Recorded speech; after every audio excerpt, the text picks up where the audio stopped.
Bismillahirrahmanirrahim. Alhamdulillahirabbil alamin wassalatu wassalam ala asyrafil anbiya'i wal mursalin wa ala alihi wa sahbihi ajma'in. Subhanaka la ilma lana illa ma 'allamtana innaka antal alimul hakim. Rabbi shrah li sadri wa yassir li amri wahlul 'uqdatam min lisani yafqahu qawli. Amma ba'd. Alhamdulillah ala ni'matil Islam, alhamdulillah ala ni'matil iman wa kafa biha min ni'mah. Alhamdulillah, segala puji bagi Allah Subhanahu wa taala yang memberi kita nikmat Islam iman, memberi kita nikmat ajaran-ajaran yang dibawa oleh Nabi kita Nabi Muhammad sallallahu alaihi wasallam, perkara yang akan menjadi batas bagi kehidupan kita sehingga kita tahu mana yang benar, mana yang salah, mana yang patut untuk dilakukan dan mana yang tidak patut untuk dilakukan, mana yang mendatangkan pahala dari Allah Subhanahu wa taala, serta mana yang akan membawa kesengsaraan di akhirat nanti. Kita jadikan hari-hari kita isi waktu-waktu kita dengan ilmunya Nabi, dengan akhlaknya Nabi, dengan segala sesuatu yang datang dari Rasulullah sallallahu alaihi wasallam, agar kehidupan kita semakin menjadi kehidupan yang mulia, menjadi kehidupan yang baik di dunia sampai di akhirat nanti. Kita lanjutkan pembahasan kita di dalam kitab Sulamut Taufiq ila an qala al-mu'allif rahimahullahu ta'ala wa nafa'ana bi ulumi fid dharain amin. Faslun wa min ma'asil lisan. Masih pasal tentang kemaksiatannya lisan sampai kepada perkataan Al-Habib Abdullah bin Husain bin Tahir yang mengatakan wa minha sabbus sahabah wa syahadatuz zur wal khulfu fil wa'di idza wa'adahu wa huwa yudmirul khalaf. Minggu yang lalu kita bahas tentang buruknya mencaci maki sahabat-sahabatnya Nabi. Mencaci orang biasa itu adalah sebuah keburukan, terlebih lagi kalau yang dicaci adalah golongan orang-orang yang telah mendapatkan nas di dalam Al-Quran, mereka mendapatkan ridho dari Allah Subhanahu wa ta'ala. Serta syahadatuz zur atau sumpah atau persaksian palsu, ini juga sesuatu yang dosanya amat besar di sisi Allah ta'ala. Wal khulfu fil wa'di idza wa'ada, serta ingkar janji. Oke, jadi ingkar janji wa huwa yudmirul khalaf. Mau itu ingkarnya tidak dengan cara tidak ditepati atau mengulur-ngulur waktu dari penepatan janji tersebut. Dua-duanya adalah dosa di sisi Allah Subhanahu wa ta'ala. Dan perkara ini menjadi sesuatu yang harusnya dipondasikan oleh para orang tua semenjak anak kecil-kecil, semenjak anak-anak kita itu masih kecil-kecil. Jadi pemahaman untuk nggak pernah bohong itu sesuatu yang berbahaya, ingkar janji, walaupun perjanjian kecil, yang dari orang tua ke anak, sebelum dari anak ke orang tua harusnya menjadikan itu menjadikan itu sebuah kebiasaan yang menjadi pondasi awal dari akhlak-akhlak mereka. Jangan kita jadi orang tua, jangan kita jadi nenek-nenek. Saloke kan ninik gitu. Jangan kita jadi orang tua, jangan kita jadi nenek-nenek atau jadi buyut-buyut yang sukanya ngumbar janji. Apalagi kalau janjinya itu sesuatu yang sulit untuk ditepati atau nggak mungkin ditepati.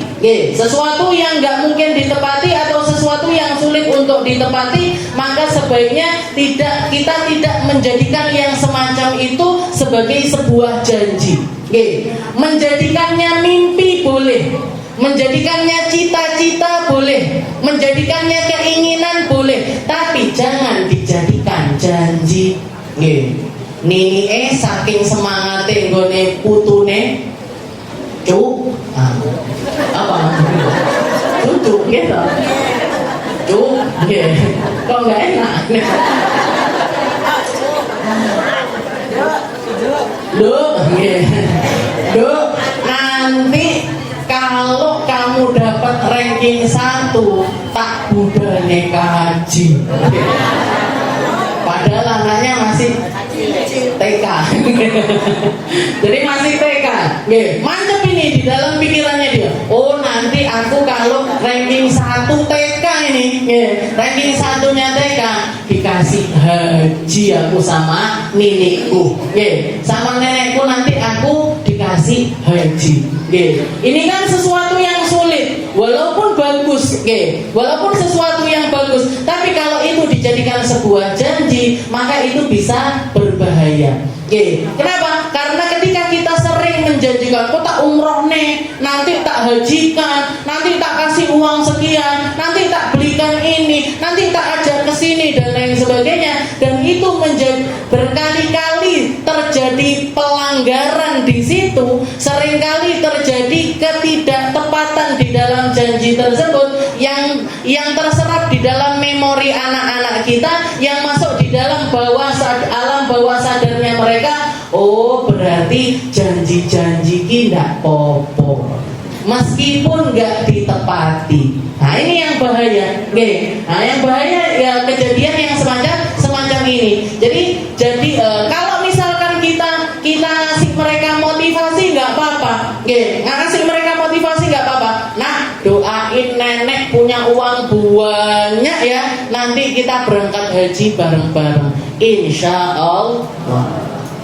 Nah, nanti kita nyari, nanti kamu kalau udah gede nyari uang yang banyak ya, biar apa? Biar bisa berangkat haji, biar bisa berangkat umroh. Jadi dimotivasi mereka dengan cara yang semacam itu nggak masalah, tapi jangan menjadikannya sebuah janji. Karena kalau sudah janji, itu kalau tidak ditepati, hukumnya jadi haram. Wa min ma'asil lisan. Makanya dikatakan di sini termasuk maksiatnya lisan adalah ingkar janji. Dan kaitannya, kaitan ingkar janji ini, pengingkaran janji ini, yang bermasalah di situ,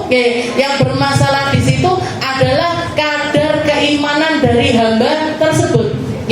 Karena ketika dia berjanji, di situ ada kewajiban untuk menepati. Mau itu janjinya sama manusia, mau itu janjinya sama Allah Ta'ala, itu perkara perjanjian itu berarti ada kesepakatan antara dua pihak untuk yang satu berhak nagih janji, yang satu punya kewajiban untuk bayar atau menepati dari janji tersebut. Kita janji sama Allah Ta'ala, atau yang kita kenal biasanya dengan nazar. Ya Allah, kalau anak saya keterima di kampus A, misalkan, saya akan bersedekah 10 juta, misalkan 1 miliar. Nah, saya mau sedekah 10 juta misalkan. Kalau anak saya keterima di sekolah ini, saya akan sedekah 10 juta. Berarti apa? Di situ ketika kita wallahi, ya Allah, demi Allah, saya kalau anak saya keterima di sini, saya akan bersedekah sekian. Maka di situ Allah Ta'ala punya hak untuk menuntut kita atas hal tersebut. Dan kita punya kewajiban untuk menunaikan apa yang keluar dari lisan kita. Janji sama Allah Ta'ala berarti sebuah perjanjian yang harus ada kesepakatan di situ. Janji antara manusia pun juga merupakan hal yang sama. Bahkan orang yang sering, salah satu pertanda orang yang gak bisa kita pegangi omongannya, bahkan maaf dimasukkan sama Allah Ta'ala di dalam golongannya orang-orang munafik. Yang pertama tandanya idza hadatsa kadzaba. Kalau ngomong seringkali dusta. Ditambahikah, dikurangikah, yang membuat kadar dari omongan ini berubah arti. Jadi mau itu ditambahi, mau itu dikurangi. Kalau omongan yang nyampe ke kita itu tadi kita sampaikan kepada orang lain dengan cara yang tidak sama, berarti orang ini sudah melakukan sebuah kebohongan. Sudah bohong berarti. Berarti itu apa? Tandanya orang munafik. Katanya Nabi Muhammad, ayatul munafik salah. Tandanya orang munafik itu 3. Idza hadatsa kadzaba. Kalau dia ngomong seringkali dusta. Wa seringkali tidak menepati janjinya.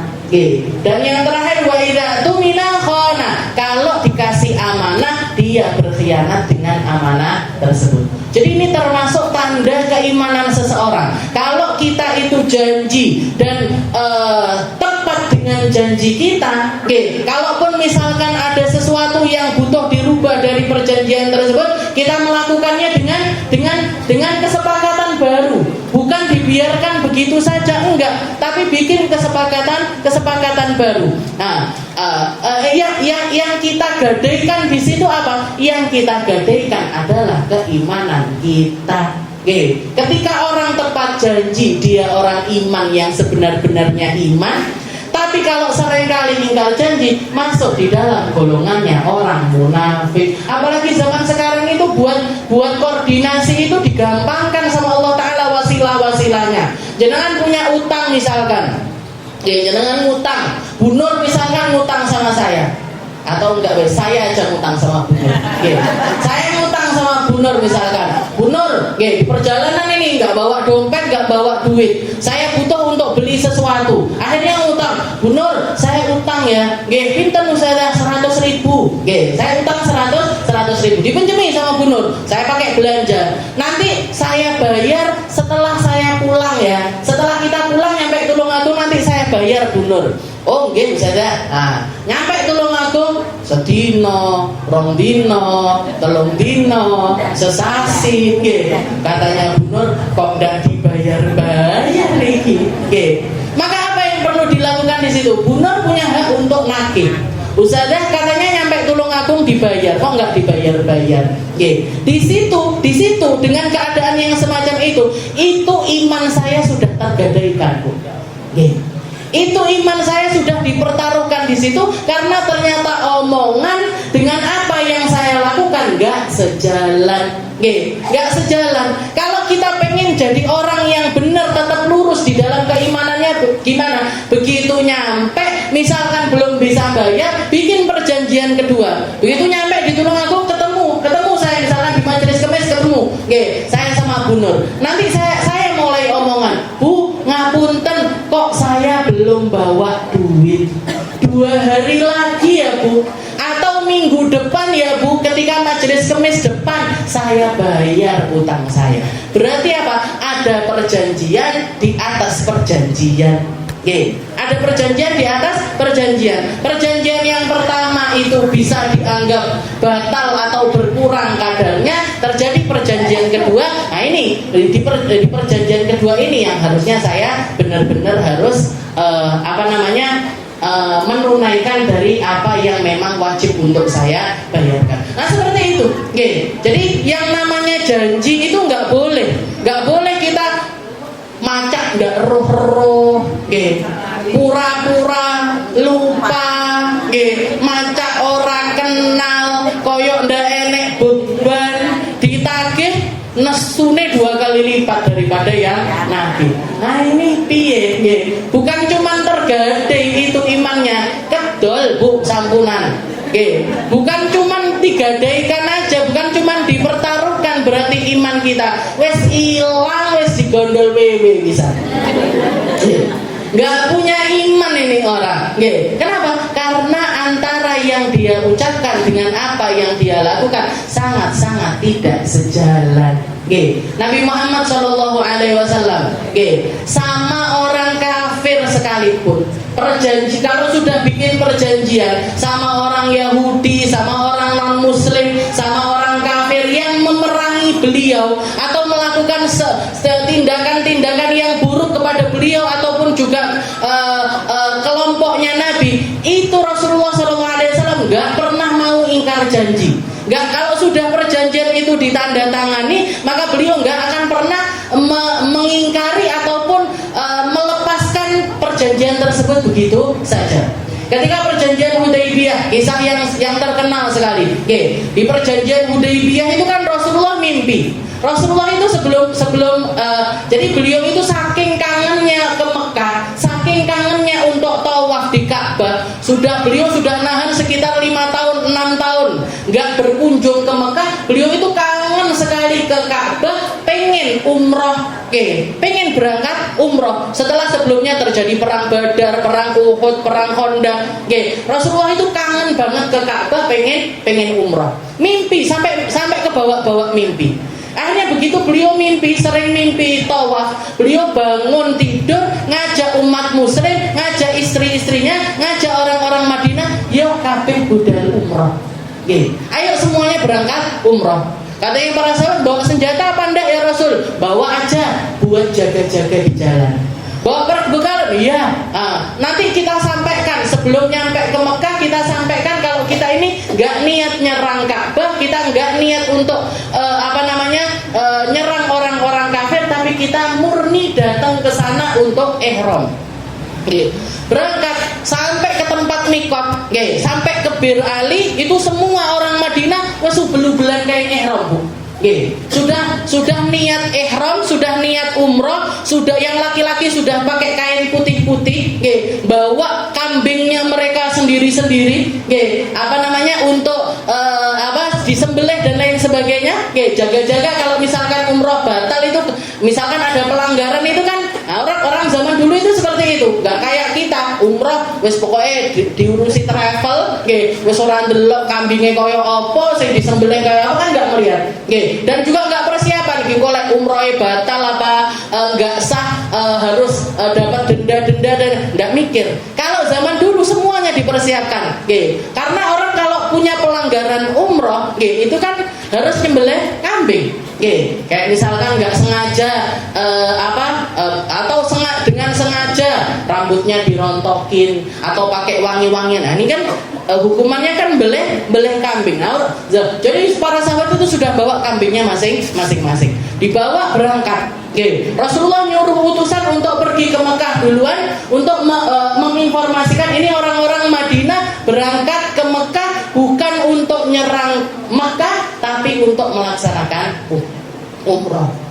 Katanya orang-orang kafir Quraisy, nggak iso, nggak bisa. Kalau mereka mau umroh sekarang harusnya izinnya tahun kemarin. Jadi dihalang-halangi. Akhirnya sekelompok dari orang-orang kafir ini mendatangi Nabi Muhammad SAW. Panjang ceritanya, walhasil, pada intinya, pada akhirnya terjadilah kesepakatan di antara mereka. Dan kesepakatan itu baru mau mereka tanda tangani kalau Rasulullah bersedia membatalkan umrohnya diganti tahun depan.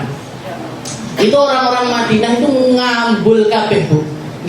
Marah semuanya, istilahnya nggak terima dengan apa yang disepakati sama Rasulullah SAW. Umrah mereka dibatalkan, mereka dipaksa untuk pulang ke negerinya. Dijanjikan untuk umrah tahun depan, itu pun bisa terjadi, bisa enggak. Setelah itu mereka dipaksa untuk menandatangani sebuah perjanjian yang semua isinya ini sangat-sangat enggak adil.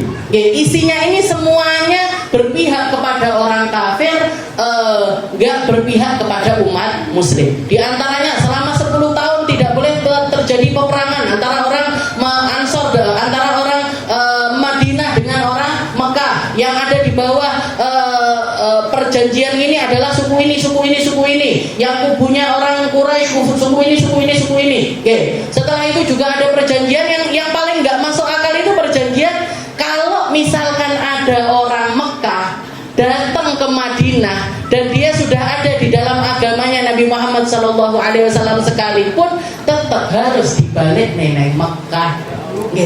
Jadi istilah orang Madinah kalau dia mau balik ke Mekah harus boleh.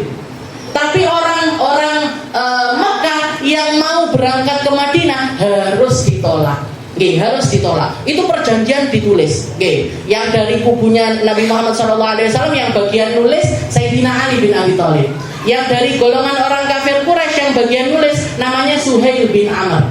Orang yang mulutnya mulai dari awal Nabi Muhammad diangkat menjadi Nabi sampai saat itu, setiap kali ketemu Nabi itu cercaan, omongan buruk. Pokoknya istilahnya lisannya itu kayak didedikasikan sama Suhail bin Amr ini buat mencaci maki Nabi Muhammad SAW.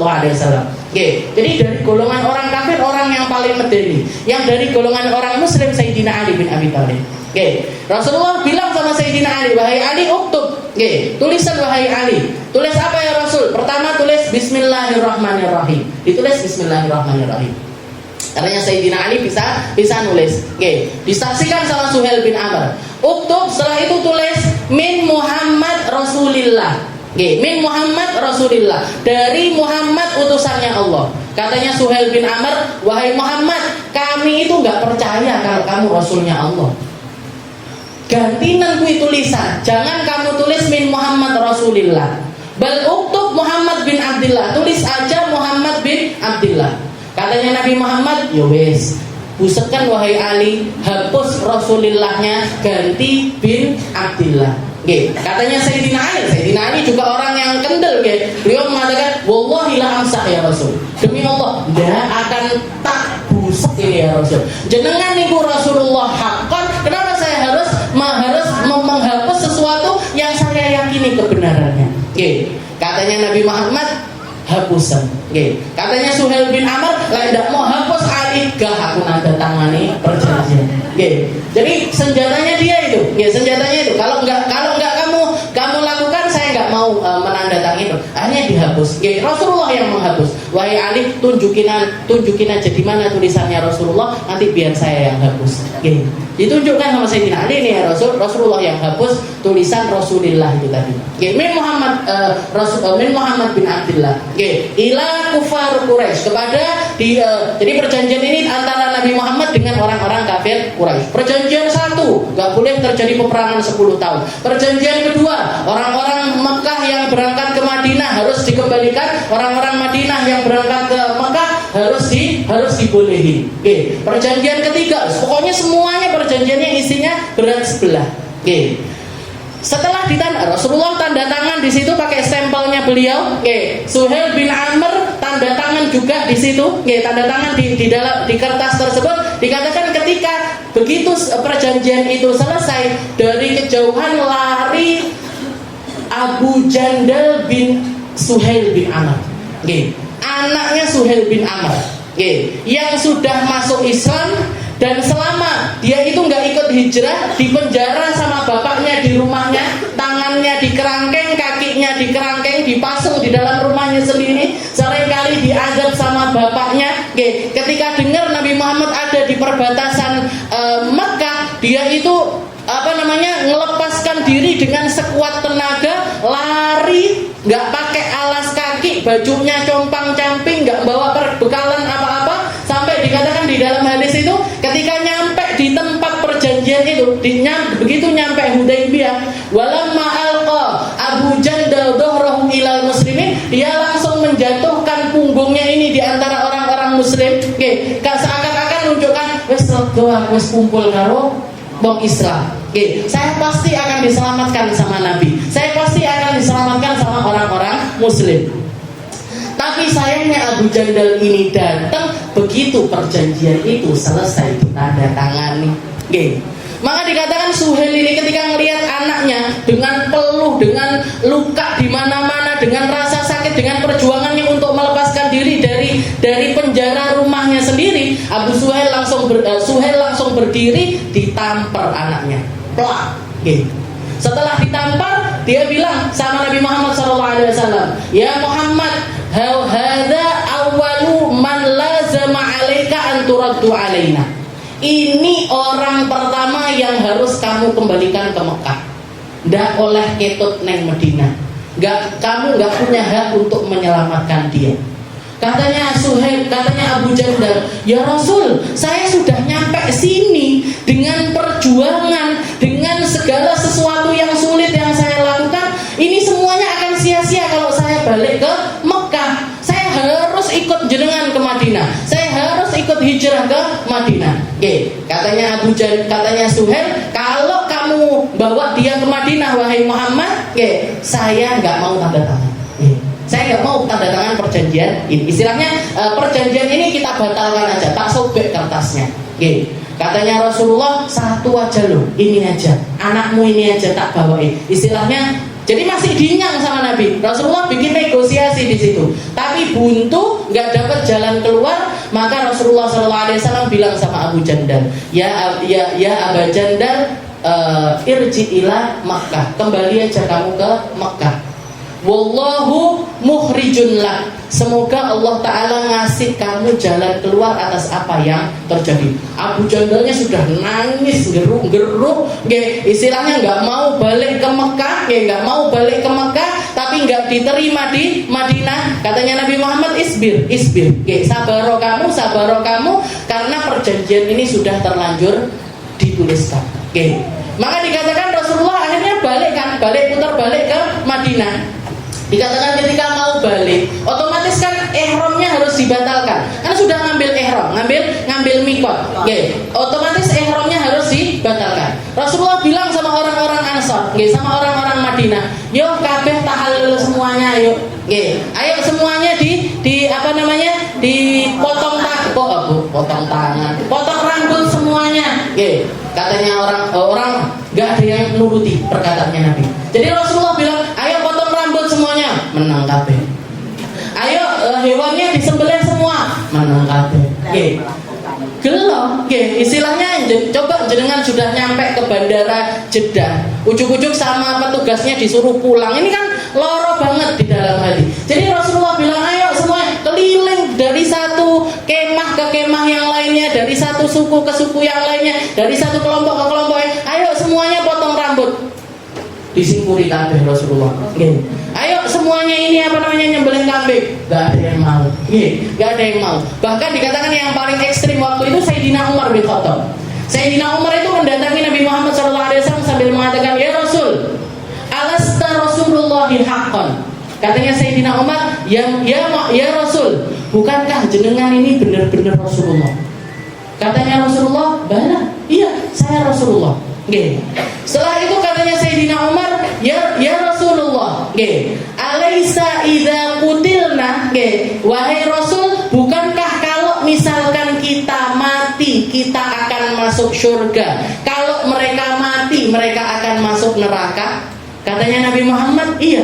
Maksudnya Sayyidina Umar, "Ya Rasul, gak usah bikin perjanjian kayak gini. Ini perjanjian gak adil sama sekali. Ayo perang ritet, tebas-tebasan kepala aja, bunuh-bunuhan aja sekarang ya Rasul. Kita siap mati, karena kalau kita mati kita masuk surga, mereka mati mereka masuk neraka. Nyapa tidak bikin perjanjian yang semacam ini." Jadi Sayyidina Umar itu keras sekali sama Rasulullah SAW. Bukankah kalau katanya Rasulullah, "Bala, iya, kalau kita mati kita masuk surga, kalau mereka mati mereka masuk neraka." Katanya Sayyidina Umar, "Falima fa'alta hadhil mudayana." Terus ngapain kita bikin perjanjian yang semacam ini? Ya Rasul. Maka Rasulullah mengatakan, "Ya Umar, ini Rasulullahi haqqan." Karena ya Rasulullah, wahai Umar, saya ini benar-benar utusannya Allah. Walastu aksi, dan saya tidak sedang bermaksiat kepada Allah Ta'ala. Dan saya tidak sedang bermaksiat kepada Allah Ta'ala. Wa huwa nasiri, dan nanti Allah yang akan menolong kita. Ditenangkan seperti itu Bu Sayyidina Umar, panggah kemerungsung hatinya. Gak terima tetap. Pergi menemui Sayyidina Abu Bakar As-Siddiq. Bilang sama Sayyidina Abu Bakar, "Ya Abu Bakrin, alaisa Muhammad Rasulullah haqqan?" Bukankah Muhammad itu utusannya Allah Ta'ala benar? Katanya Sayyidina Abu Bakar, "Bala, benar." Bukankah kalau kita mati kita masuk surga, kalau mereka mati mereka masuk neraka? Benar, katanya Sayyidina Umar. Terus ngapain kita bikin perjanjian yang semacam ini? Jangan lihat tuh Sayyidina Abu Bakar gak dengar omongannya Nabi, gak membersamai Nabi ketika Nabi mengatakan yang semacam itu. Gak membersamai Nabi, tapi kalimatnya Sayyidina Abu Bakar dengan Rasulullah SAW sama persis. Sayyidina Abu Bakar mengatakan kepada Sayyidina Umar, "Ya Umar, innahu la Rasulullahi haqqan." Muhammad adalah benar-benar utusannya Allah. Walaisa asih, dan dia tidak sedang bermaksiat kepada Allah Ta'ala. Wallahu nasiru, dan Allah Ta'ala yang akan menolong utusannya. Amsik bi'azri, sabaro kamu. redakan emosimu. Jangan kebawa sesuatu yang ada di dalam pikiranmu sendiri, karena sekarang ini Nabi Muhammad kedudukannya bukan cuma sebagai pemimpin kita, tapi dia adalah benar-benar utusannya Allah Ta'ala yang sedang mendapatkan wahyu dari Allah Subhanahu wa Ta'ala. Wes meneng wae. Nggih. Bahkan dikatakan waktu itu Sayyidina Umar sempat mengatakan, "Ya Rasul, bukankah jenengan menjanjikan kita untuk datang ke Ka'bah, tawaf di Ka'bah?" Nggih. Katanya jenengan kita berangkat ini tadi kan maunya tawaf, maunya ke Ka'bah, maunya melaksanakan umroh. Nggih. Katanya Rasulullah, "Apakah aku menjanjikan itu akan terjadi di tahun ini, wahai Umar?" Nggih. Katanya Sayyidina Umar, "Enggak ada janji tahun ini." Nggih. "Wahai Umar, sesungguhnya kamu nanti pasti bakalan pergi ke Mekah dan kamu nanti pasti ada saatnya untuk tawaf di Ka'bah, meskipun bukan terjadi di tahun ini." Nggih.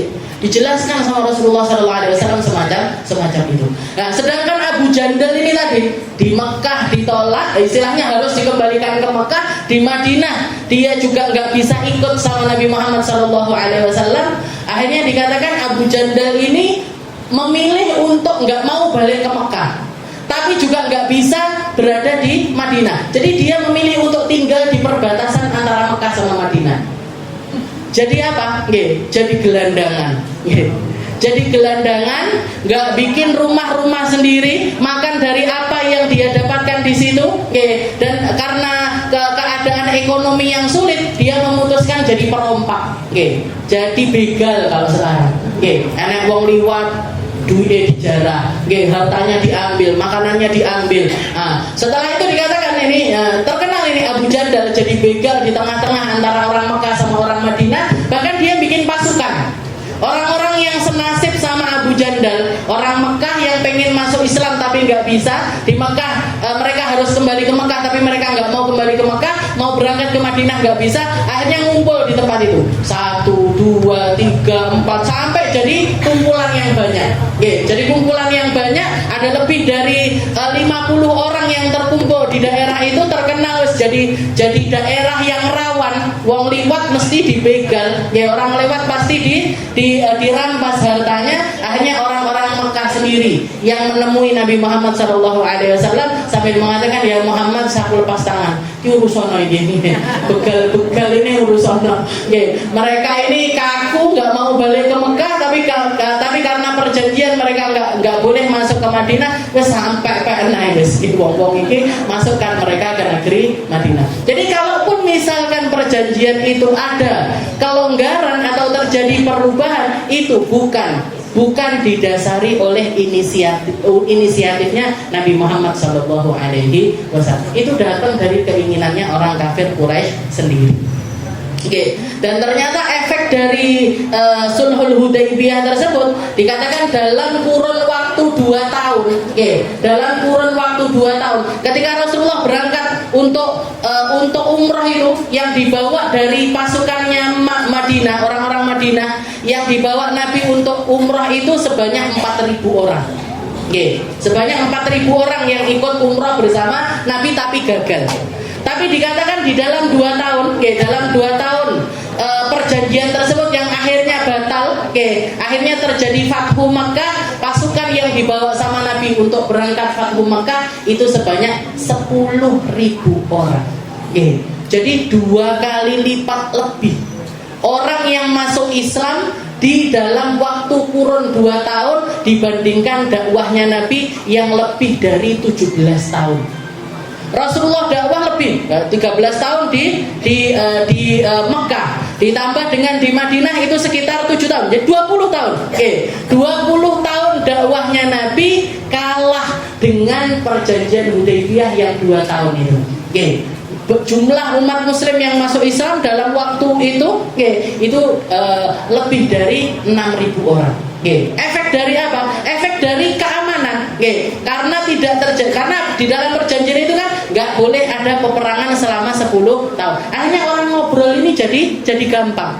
Nggak ada permusuhan yang gimana-gimana, nggak akan terjadi permusuhan. Jadi mereka ngobrol dan dikatakan setiap kali ada obrolan masuk Islam. Ada orang diajak ngobrol lagi masuk Islam, diajak ngobrol lagi masuk Islam. Nah seperti itu. Jadi jumlahnya menjadi 2 kali lipat lebih banyak. Dikatakan Sayyidina Umar ketika melihat hal yang semacam itu, beliau nyesal sekali dengan mu'aradatuhu, dengan omongannya beliau yang cukup kasar kepada Nabi Muhammad SAW. Katanya Sayyidina Umar, itu saya sedekah banyak-banyak, saya ibadah banyak-banyak, saya taubat banyak-banyak, semoga Allah Ta'ala mengampuni apa yang pernah saya ucapkan kepada Nabi Muhammad SAW. Jadi seperti ini akhlaknya Nabi. Sama perjanjian itu jedit banget. Kalau sudah janji berarti harus ditepati. Kalau sudah janji ini kalau misalkan kita istilahnya gini, nggak bisa orang itu nggak kepikiran sama janji, itu nggak bisa. Punya utang nggak roh-rohi nggak iso. Di dalam hati yang paling dalam mesti kepikiran, utang 5.000, utang 10.000. Kalaupun dia masuk masa bodoh, ini badannya sendiri ini sebenarnya nggak terima dengan hal tersebut. Makanya setiap kali apa yang kita ucap, hati-hati sama apa yang kita ucapkan. Apalagi kalau itu adalah sebuah janji. Kalau kita sudah janji, usahakan dengan benar-benar untuk menepati apa yang kita janjikan. Wa matlul lughani. Matlul lughani ini juga masih berkaitan sebenarnya, tapi sudah jam 10 lebih, hampir setengah 11. Pada intinya kalau matlul lughani ini wis duwe sing tinggi dibayar nek utang tapi nggak bayar-bayar. Nah, ini dosa besar. Matlul lughani dzulmun, katanya Nabi, orang yang bisa bayar utang tapi nggak mau bayar utang itu adalah sebuah kezaliman yang nyata. Wallahu a'lam bishawab.